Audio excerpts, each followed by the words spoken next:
ओम शांति।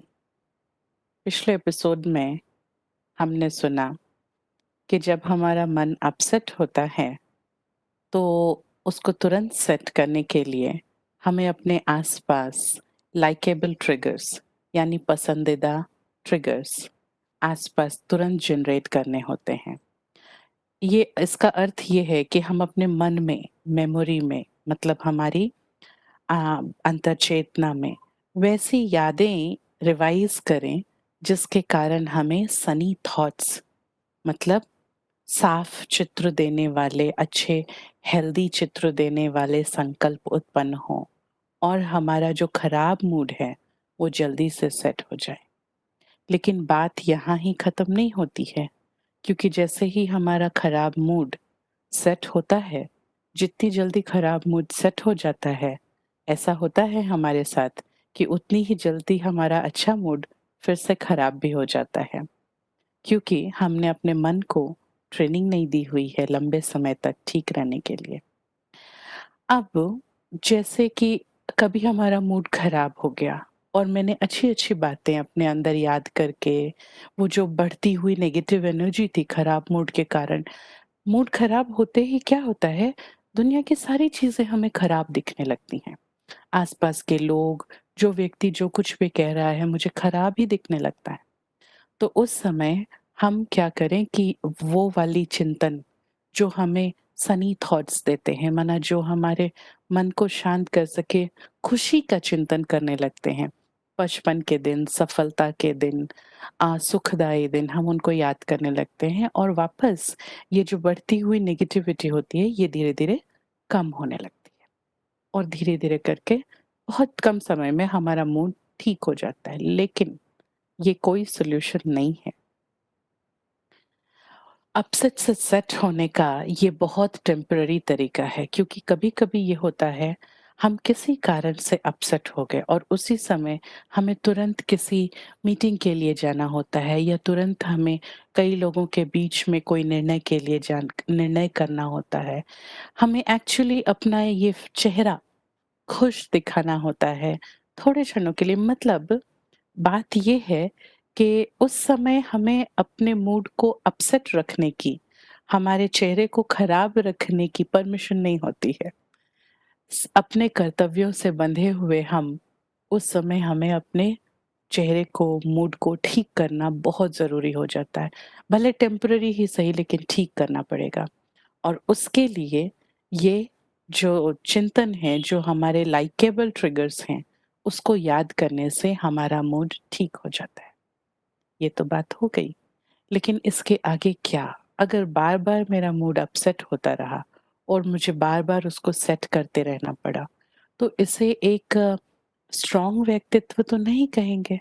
अगर मुझे अपने व्यक्तित्व को सुदृढ़ बनाना है, तो मुझे अपने व्यक्तित्व में एक प्रकार का परिवर्तन लाना होगा, जो बार-बार एक ही कारण से मेरा मूड अपसेट ना होवे। क्योंकि अगर एक ही कारण से मेरा मूड बार-बार अपसेट होता है, तो थोड़े दिनों के बाद लोग भी हमें मदद करना बंद कर देते हैं। लोग कहने लगेंगे, "क्या हुआ? इसके पहले भी तो हुआ था। कौन-सी बड़ी बात है? छोड़ो। चलो-चलो आपके साथ तो हमेशा ही होते रहता है।" और अगर वो हमको ऐसा कहने लगते हैं, तो फिर ये भी एक नॉन लाइकेबल ट्रिगर बन जाता है, मुझे फिर से अपसेट करने के लिए। तो ऐसा होवे कि मैं फिर से ना अपसेट होऊँ, इसके लिए मुझे अपनी बुद्धि को एक ट्रेनिंग करानी है और वो ट्रेनिंग क्या है? जब हमें अगर लंबे समय तक अपनी बुद्धि को पुनः-पुनः उसी ट्रिगर्स के द्वारा अपसेट ना हो, ये ट्रेनिंग करानी है, तो मुझे 3-4 बातों का खास ध्यान रखना है। सबसे पहली इम्पोर्टेंट बात, हमें हमारे मन के अंदर 2 फ़ोल्डर बनाने हैं, इम्पोर्टेंट और नॉन इम्पोर्टेंट। और पहला काम कीजिए कि इम्पोर्टेंट फ़ोल्डर के अंदर मेरी सुख, शांति और खुशी, मेरी शांति और खुशी मेरे लिए सबसे इम्पोर्टेंट है और उसे इम्पोर्टेंट फ़ोल्डर में डाल दीजिए। अब कोई भी चीज़ जो मुझे अशांत करती है या मेरी खुशी छीन लेती है, वो सारी चीज़ें नॉन इम्पोर्टेंट फ़ोल्डर में डालना ज़रूरी है। अब ये अंदर की ट्रेनिंग है, हमको अपने अंदर करना है। इसके लिए हम और क्या करें? इसके लिए हमें अपने आप से एक प्रॉमिस करनी होती है कि जभी भी हम नॉन लाइकेबल ट्रिगर्स से हमारा आमना-सामना होने लगता है, उस समय मुझे चेंज ये करना है अपने अंदर कि मुझे उसको इग्नोर कर देना है। मैं आपको एक तरीका बताती हूँ। बेसिकली हम सब अपने जीवन में प्रॉफ़िट और लॉस के हिसाब से ही चलते हैं। किसी काम में मुझे अगर कोई लाभ दिखाई देता है, कोई प्रॉफ़िट दिखाई देती है, तो मैं उस काम को आगे करने की सोचती हूँ। अगर उसमें कोई प्रॉफ़िट नहीं है तो हमें लगता है क्यों? भला क्यों? अगर मुझे इस सेशन से कुछ फ़ायदा नहीं हो रहा है तो मैं क्यों सुनूँ? तो इसीलिए जब मुझे बार-बार प्रॉफ़िट और लॉस के हिसाब से ही चलना है और कई बार ऐसा होगा कि सामने वाला आपको प्रॉफ़िट नहीं दे सकता है। हमें खुद के अंदर खुद ही प्रॉफ़िट ढूँढना पड़ता है। इसलिए कोई जितनी बार आप अपसेट होते हो और उसके बाद आप जब सेट हो जाते हो, तो जब आप सेट हो जाते हो, जनरली हम कोशिश करते हैं कि सेट होने के बाद हम वो अपसेट वाली बातें भूल जाएँ। भूल जाना अच्छी बात है, लेकिन एक बार उसे रिवाइज़ करना है अपने मन में। और कैसे रिवाइज़ करना है? ऐसे रिवाइज़ करना है कि मैंने इस पूरी सिचुएशन से वो नॉन लाइकेबल ट्रिगर का आना, मेरे मन का अपसेट होना, वो अपसेट का समय कितने समय तक चलना और उसके बाद मेरा मूड ठीक होना। ये सारे ये सारे प्रोसेस में मैंने क्या सीखा? बेसिकली हमारा मूड ठीक कैसे होता है? जो पिछले क्वेश्चन की बात थी कि मूड तुरंत ठीक होना और आपको बताया था कि लाइकेबल ट्रिगर्स आते तो हमारा मूड ठीक हो जाता है। बेसिकली एक ट्रिगर आया, उसने मेरा मूड खराब कर दिया। अब क्या होता है दूसरा ट्रिगर आता है और वो शायद पिछले ट्रिगर के ऊपर डोमिनेट करता है।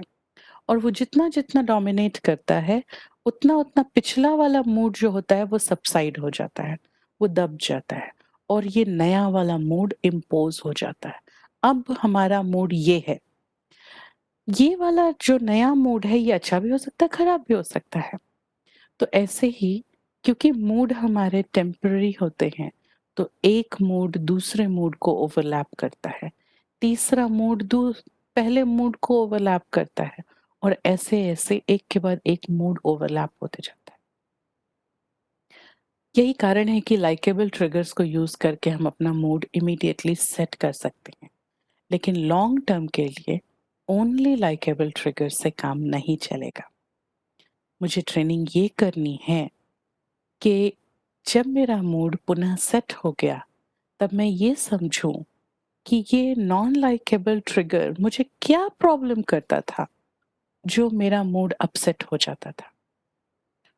अगर मैंने इस पूरे प्रोसेस से एक सीख सीख ली, अगर मैंने इससे एक शिक्षा ग्रहण कर ली, तो क्या हुआ, अब वो नॉन लाइकेबल ट्रिगर मेरे जीवन में कोई मायने नहीं रखता है। अब वो नॉन लाइकेबल ट्रिगर अगर आएगा भी तो क्या होगा वो जस्ट आएगा और जाएगा।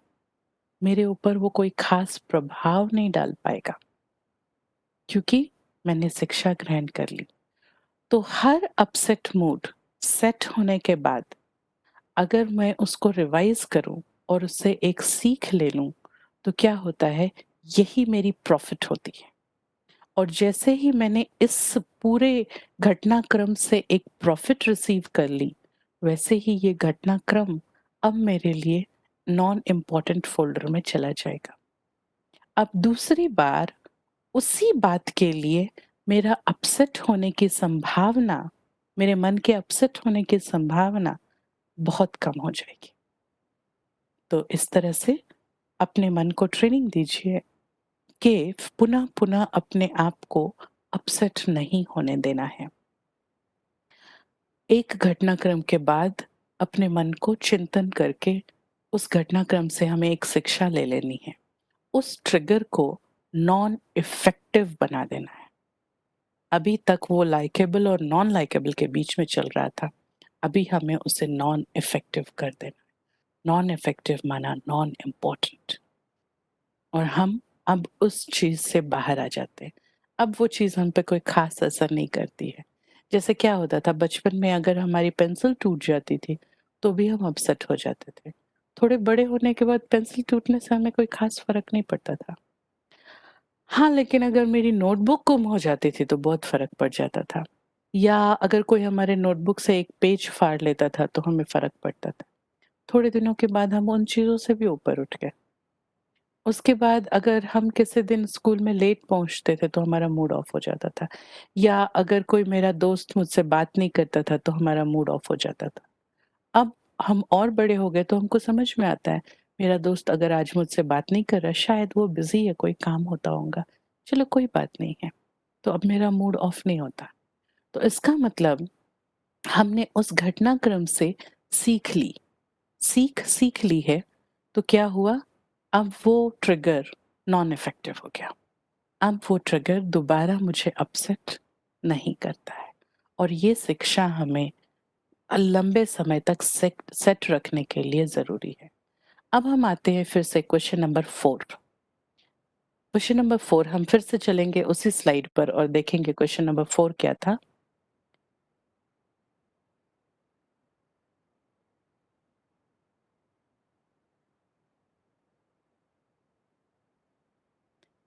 क्वेश्चन नंबर 4 कहता है, मैं स्वयं को इमोशनल रूप से कैसे मजबूत करूं? मैं अपने अंदर भावनात्मक स्थिरता कैसे लाऊं? क्वेश्चन नंबर 1 था, मैं क्यों और कब अपसेट होता हूँ? इसका जवाब हमने ढूंढ लिया। अपसेट होने से तुरंत वापस आने के लिए मुझे क्या करना है? इसका जवाब भी हमने ढूंढ लिया कि एक मूड दूसरे मूड को ओवरलैप कर देगा। और फिर तीसरा क्वेश्चन था कि मुझे क्या ट्रेनिंग देनी है? यही ट्रेनिंग देनी है कि मुझे सीख लेनी है, शिक्षा लेनी है और आगे बढ़ जाना है। क्वेश्चन नंबर 4 है, कौन से ऐसे अपने को भावनात्मक स्थिरता देने के लिए मुझे क्या करना है? अभी ये स्लाइड हम यहाँ ही क्लोज करते हैं। अपने को भावनात्मक स्थिरता देने के लिए हमें राजयोग की विधि बहुत लाभदायक सिद्ध हो सकती है। हमारे लिए राजयोग की विधि बहुत लाभदायक सिद्ध हो सकती है।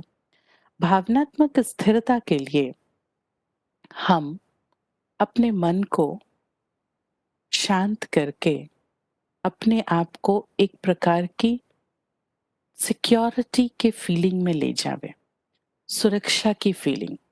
देखिए, कोई भी व्यक्ति उत्तेजना में या अ, डरना, या ये कब होता है जब सुरक्षा की फीलिंग कम हो जाती है। बाह्य सुरक्षा अलग चीज होती है, लेकिन आंतरिक सुरक्षा बहुत इम्पोर्टेंट होती है। जैसे कोई बच्चा माँ बाप के साथ होता है, तो वो आराम से सो सकता है, खेलता, निश्चिंतता रहती है। क्यों? क्योंकि उसे पता है माँ बाप है ना, मेरा देख लेंगे मेरे बारे में, मुझे कोई चिंता करने की जरूरत नहीं है। ऐसे ही अगर वो बच्चा माँ बाप से दूर है और छोटा बच्चा है, तो उसे अंदर चिंता चलने लगती है कि अरे मैं कैसे देखूंगा, कोई मुझे पकड़ तो नहीं लेगा, तो बच्चा सो भी नहीं पाता है। मानसिक सुरक्षा। ऐसे ही अगर हमारे जीवन में कोई ऐसा हो जो मुझे सदा प्रेम करे, कोई ऐसा हो जो मुझे इतनी सुरक्षा देवे कि किसी भी समय, किसी भी जगह मेरी मदद के लिए तैयार होवे, कोई ऐसा हो जिसकी कैपेसिटी बहुत ज्यादा हो और जो मेरे लिए कुछ भी कर सके, कोई ऐसा हो जिसको मुझसे कोई एक्सपेक्टेशन ना होवे, तो उस व्यक्ति के संग से मुझे कितनी सुरक्षा का अनुभव होगा ना। वास्तव में ऐसा कोई व्यक्ति होता है या नहीं मुझे नहीं मालूम, लेकिन परमात्मा के साथ अगर हमारा मन का संग है, तो हम ये सारी विशेषताएं अपने जीवन में पा सकते हैं। क्योंकि परमात्मा को हमसे कुछ नहीं चाहिए, उनकी सर्व शक्तियां हमें मदद करने के लिए सदा तैयार हैं। परमात्मा वो हैं जो हमें किसी भी जगह, कभी भी, किसी भी प्रकार की सहायता दे सकते हैं। अब सिर्फ करना ये है कि मुझे उनके साथ रहना है। मानसिक सुरक्षा के लिए हमें अपने मन बुद्धि को परमात्मा से जोड़ना है और वो विधि है राजयोग की विधि। तो आइए अपने मन को परमात्मा से जोड़ने की कोशिश करते हैं। राजयोग एक बहुत ही सहज विधि है जहाँ हम अपने शरीर को एक स्थिर पोजीशन में बिठाकर मन में कुछ सकारात्मक चिंतन करते हुए अपने अंतर चेतना की उच्च स्थिति पर जाते हैं और निज आत्मा को परमात्मा से जोड़ने की कोशिश करते हैं। बेसिक टेक्नोलॉजी ये है कि आत्म चेतना जो आंतरिक ऊर्जा है, ऊर्जा को ऊर्जा की विजुअलाइजेशन में जाकर हम ऊर्जा के स्वरूप से परमात्मा से कनेक्ट होते हैं। उस ऊर्जा को लेकर वापस अपने इस फिजिकल डायमेंशन में आकर अब फिजिकल तौर पे उसका यूज करते हैं।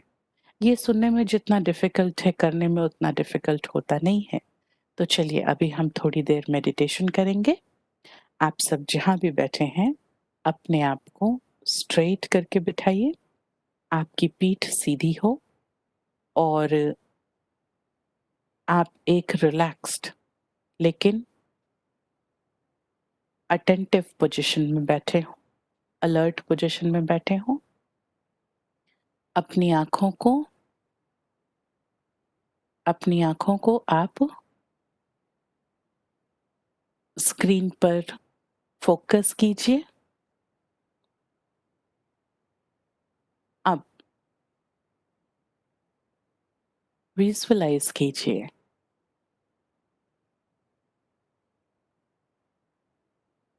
आपके पैर बिल्कुल रिलैक्स्ड हैं।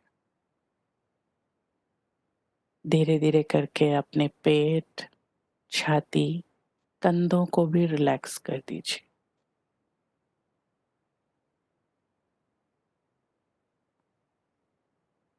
अपने चेहरे को भी रिलैक्स फील कीजिए। अपनी सांसों को भी रिलैक्स कीजिए और आप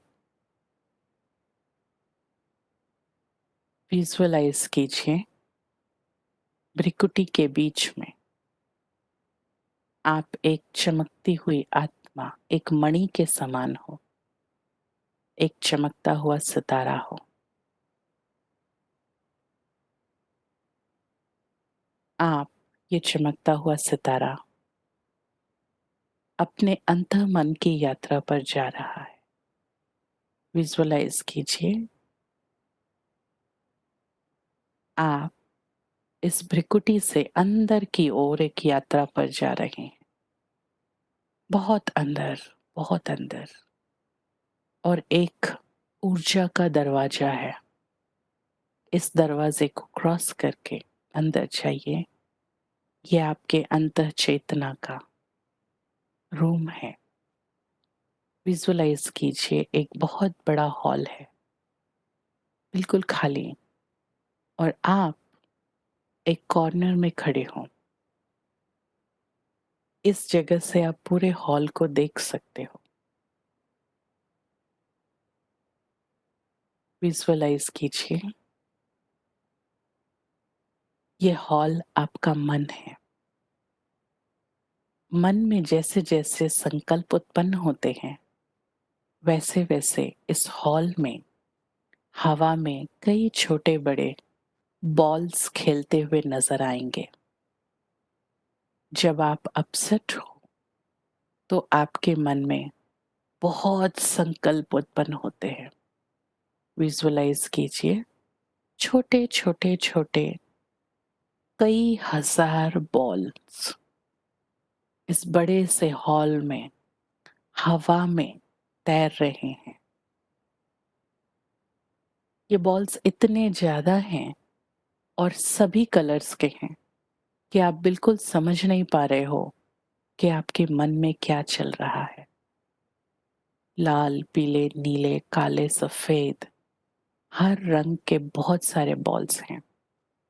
अर्थात आपके मन में उत्तेजना, खुशी, गम, ईर्ष्या, द्वेष, कष्ट, शांति, सब कुछ मिला जुला हुआ प्रभाव है। इस इस मनोस्थिति को अपसेट स्थिति कहा जाता है। विजुअलाइज कीजिए, सारे बॉल्स एक दूसरे से टकरा रहे हैं और एक दूसरे को इधर उधर मार रहे हैं। आप इस कमरे में एक कॉर्नर पे खड़े हो।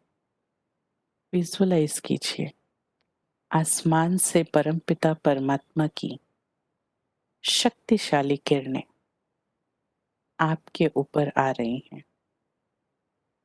परमात्मा के किरणों के नीचे आप बिल्कुल सेफ हो, शांत हो, संतुष्ट हो।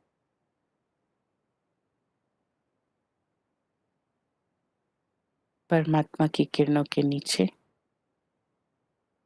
आपका मन धीरे धीरे शांत होने लगता है।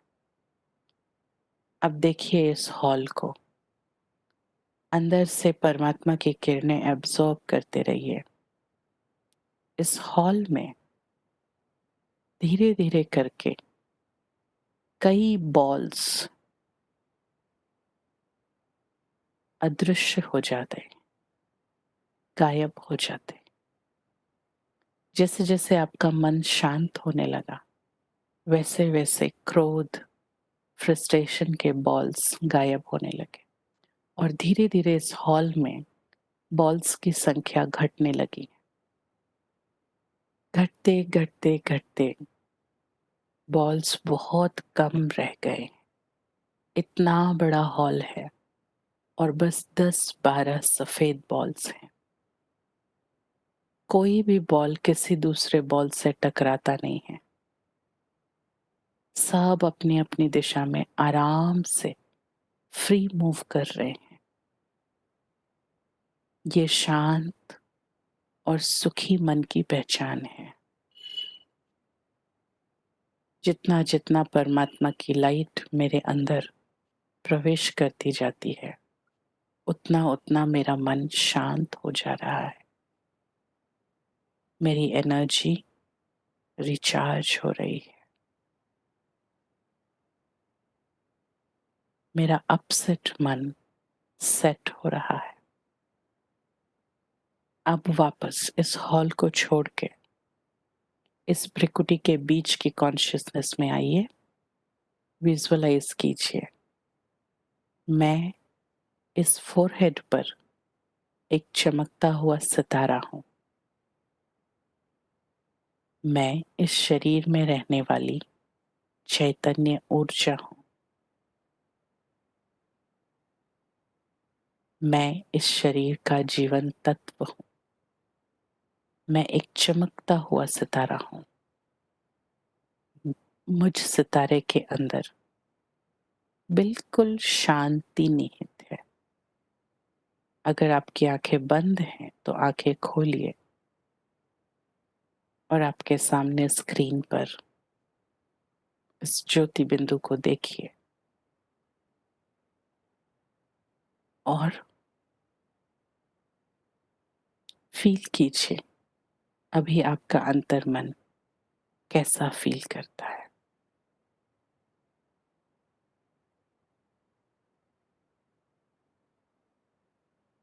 ओम शांति।